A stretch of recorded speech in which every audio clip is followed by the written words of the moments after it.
అందుకే నేను ఆలోచన చేసిన, మా భట్టి గారి సలహా తీసుకున్నా. ఇవాళ నేను ఈ వేదిక మీద నుంచి సగర్వంగా తెలంగాణ రైతాంగానికి గొప్పగా నేను చెప్పదలుచుకున్నా. 29 రాష్ట్రాలలో ఉన్న ముఖ్యమంత్రులను కానీ ప్రధానమంత్రి నరేంద్ర మోడీని, కల్వకుంట్ల చంద్రశేఖరరావును సవాలు విసురుతున్నా. ఈ దేశంలో స్వతంత్రం వచ్చినప్పటి నుంచి ఏ రాష్ట్రమైనా 10 నెలల్లో 25 రోజుల్లో 22,22,062 రైతు కుటుంబాలకు 17,869 కోట్ల రూపాయల రుణమాఫీ చేసిన చరిత్ర ఈ దేశంలో ఉన్నదా అని నేను అడుగుతున్నా.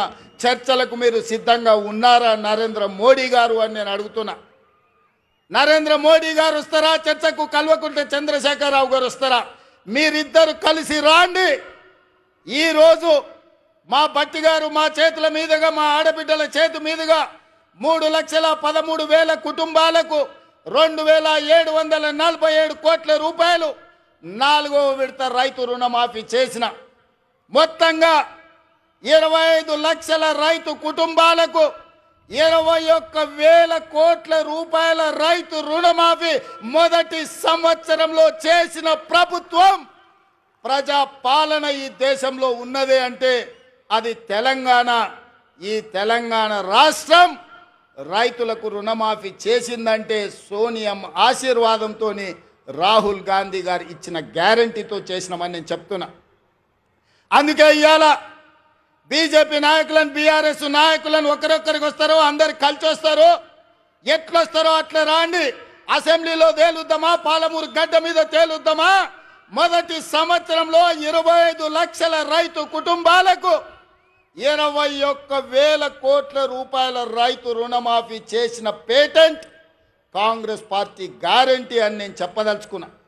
గ్యారంటీల గురించి మాట్లాడాల్సి వస్తే, స్వతంత్రం వచ్చినప్పటి నుంచి దళితులకు, గిరిజనులకు, ఆదివాసీలకు, బలహీన వర్గాలకు భూ పంపకాలు చేసి అసైన్మెంట్ పట్టాలు ఇవ్వడం ద్వారా ఆ గ్యారంటీ మాది.